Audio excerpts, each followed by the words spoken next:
สบายดีมาพอกับน้องจันคือเก่าซองจันสาวลาวมื้อนี้ก็ได้มีเวลาน้องจันก็เลยมาอัดคลิปสิพานน้อง2 คนมื้อนี้สิพาไปเก็บผักกาดเอาไปลวกกินไปต้มกินเพราะว่าบ่มีอาหารนี่น้อง2 คนก็อยู่นี่ส่วนแล้วเนาะนี่ให้น้องเปิดประตูไปเขาสิเฮ็ดหยังนี่มาเก็บผักนี่มื้อนี้ว่าทันได้รดสวนเลยเนาะเพราะว่า5 กะ3 โมงบ่4 โมง4 ฮอด 4 โมงแล้วไว้ค่ำๆเพราะว่าแดดมันยังออกอยู่นี่มาถ่ายซื้อในใดผู้นี้นี่กินดาก็เลิกเฮียนบ่จักโมงแล้วนี่นะเลิกเฮียนไวแท้มันเป็นดอกไว้เนี่ยมันบ่งามเพราะว่าอันนี้บ่ได้ใส่ฮอดพุยเนาะบ่ได้ใส่ฮอดอันนั้นพุนก็มากินตัวนี้ได้บัดแล้วมันก็ใหญ่แล้วล่ะอันปูดซังซกหน่อยบ่ได้แม่จะอำนะจันก็เยอะ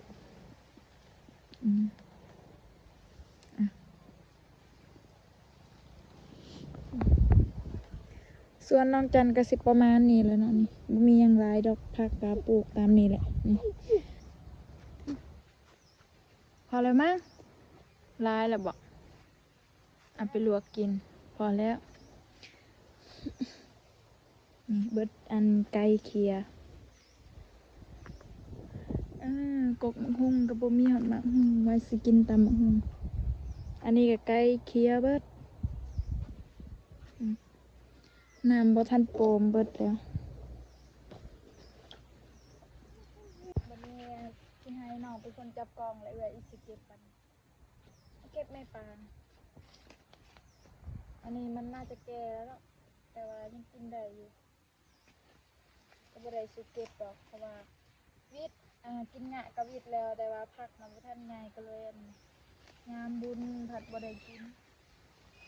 อันนี้ก็เก็บกินอยู่แต่ว่ามันก็บ่เบิดมันหากันใหญ่เนี่ยสิหลายแล้วเนาะพอแล้วมั้งตัวนี้เอาไปลวกกิน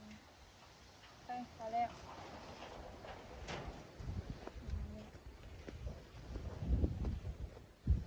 อันนี้เป็นผักเติมบ่เติมแต่ว่ามีแต่งาผักเติมมาบ่เห็นเลยอันนี้ดอกมันนี่ก็บ่เก็บเลย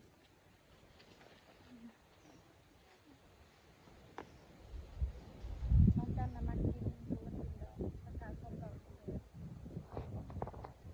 ตัวนี้บ่แต่น้องบอกว่าคุมอันนี้แม่นอยู่บ่มันคุมมันบ่แม่นผักกาดส้มดอกมันคือคุมลองเบิ่งไหมเก็บลองเบิ่งนี่นะมันสิคุมเนาะนี่นะ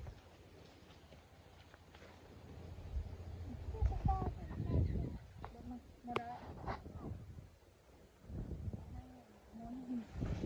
น้องบอกว่าปีกายนี่แหละคุมตัวนี้นะครับมันบ่แม่นผักกาดส้มดอกมันเป็นผักกาดส้มใบแต่ว่าตัวที่น้องว่าคุมน่ะน่าจะเป็นปีกายนี่นะ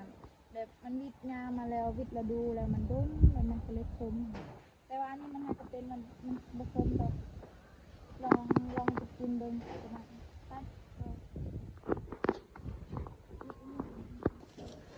น้องอัดประตูนักแท้นักว่าไปเอาไปต้มกินลวกซื่อๆมั้ยน้องสิเอามาล้างกินได้กินแมนเอากูดให้น้องไปต้มน้ำไว้ต้มน้ำทาพอดีล้างแล้วกันสิใส่หม้อน้ำมันร้อนก็ก่อนแต่ฮะเตะดังแต่ Hãy subscribe cho kênh Ghiền Mì Gõ để không bỏ lỡ những video hấp dẫn เ เอาได้กินละเต้มเด้หมอนะหมอใหญ่ๆหั่นนะมาสิสบายเออได้อยู่ดอกไปอืมเอ้ยสิเป็นตากล้องสิเป็นนั่นคนจับกล้อง เดี๋ยวสิให้น้องเป็นคนล้าง แต่ว่ากินนะกินนำกัน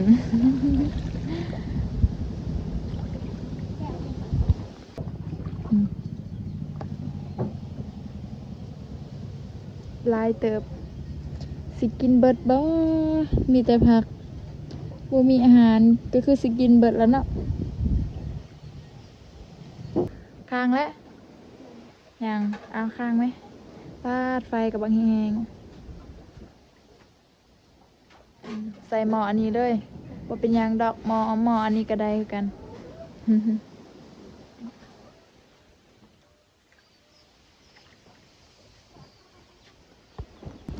นี่บัดนี้สิอันนั้นล้างผักช่วยกัน มันจึงแล้วไว้ พอดีน้ำพดเฮาก็ยังบ่ทันเปลี่ยนเครื่องซ้ำ คือบ่เปลี่ยนเครื่อง เอาปะทัวอืมล้างช่วยกันมาจึงแล้วไว้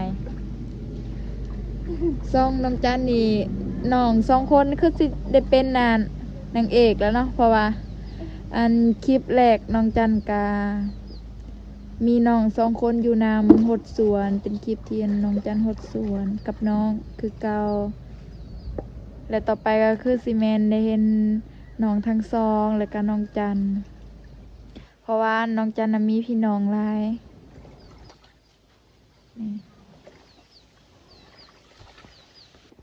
นี่อันไข่ดูดนั่นล้างแล้วนำพดหรือยังพดแล้วบ่เบิ่งดูบ้าโถไฟบักแห้งๆคุณนะกำลังสิพดปาดคือดังไฟลายแทะมาสิบ่ไหม ไฟเป็นคนดังอันเนี้ยจินดา เอาออกอีกดูมันแห้งโพดไฟนี่นะบ่ยานบ่น้ำพดแล้วกำลังสิพดสิให้อันน้องปานเอาผักลงสิมาอิดบวงแอมก็ว่าปาน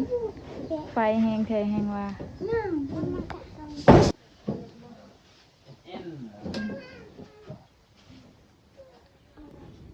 แม่นี่ต่ออยู่แล้วนะ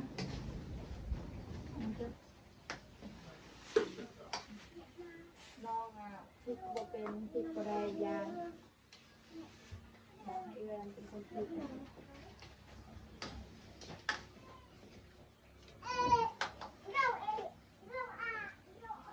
นี่แบบด้วยกันเดี๋ยวน้องจะเป็นคนกอยเจลเพราะว่าน้องบอกว่าให้เป็น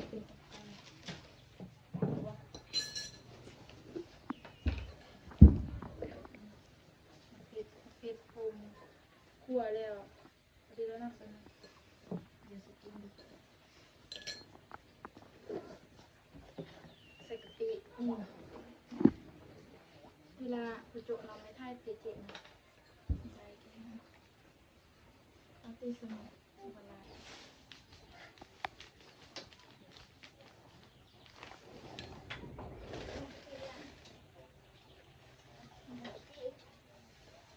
ทำไมลูกนะเอาน้ำกันนะไอ้ลูกอมใครเจ็บแล้วกำลังคลิปนึงเลย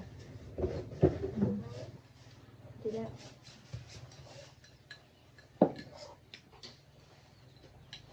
ใครเจ็บแล้วทำอิดนะน้องจันวาสิตำเจลจอนกระเดกแต่ว่าผักเทียมกับบ่มีกระเดกกับเบิดแล้วก็เลยคอยเจลกะปิไม่รู้ว่ามันเสร็จหรือเปล่าปกติต้องคอยเจลประเดกมาจึงเสร็จอันนี้ยังเจลกะปิประเดกเบิดก็มีเสร็จอยู่นี่ก็คือจ้ะ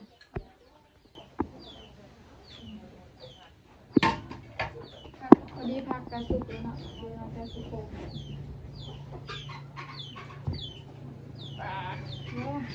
หอนแห้งไฟยังแห้งสุดสิตักไฟ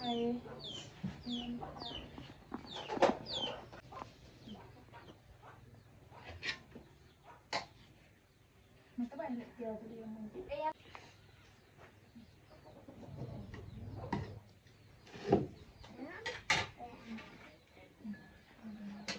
พอดีแล้วเนาะสะเมียสีเจียวพอดีบอกเลยนะพอดีเอาราคามันเนี่ยนึงมั้ยคือไป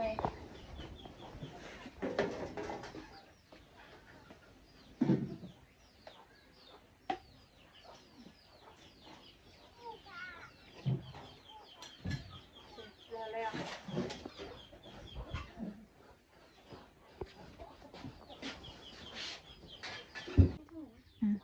เดี๋ยวน้องจันสิให้น้องสองคนกินก่อนเพราะว่าบ่มีอันตากล้องบ่มีขาตั้งกล้องลองกินข้าวเสพบ่เสพก็กินผักเนาะมีประโยชน์กินคู่มือก็เบื่อคือกันแต่ว่าถ้าเรากินดนๆเทื่อมันก็สิแซ่บกินข้าวกำสุกกำลังดี เดี๋ยวน้องจันสิเขากล่องนำน้องๆสิมาเขากล่องนำน้องๆกินข้าว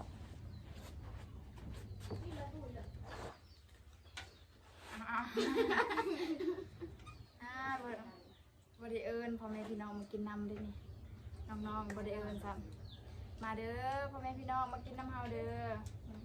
ลวกผักอาหารมีแต่อยากครัว2 คนกินข้าวยามแรงอันนี้ก็ได้ละ5 โมงบอกหอละตี5 โมงลองกินเบิ้งไหมอันน้องปลาผู้บอกว่าคมอันนี้น่าจะเมนอันนี้แหละ น่าจะเมนอันนี้น้องปลาบอกว่าคมมันสิลองกินเบิ้งว่ามันสิคมบ่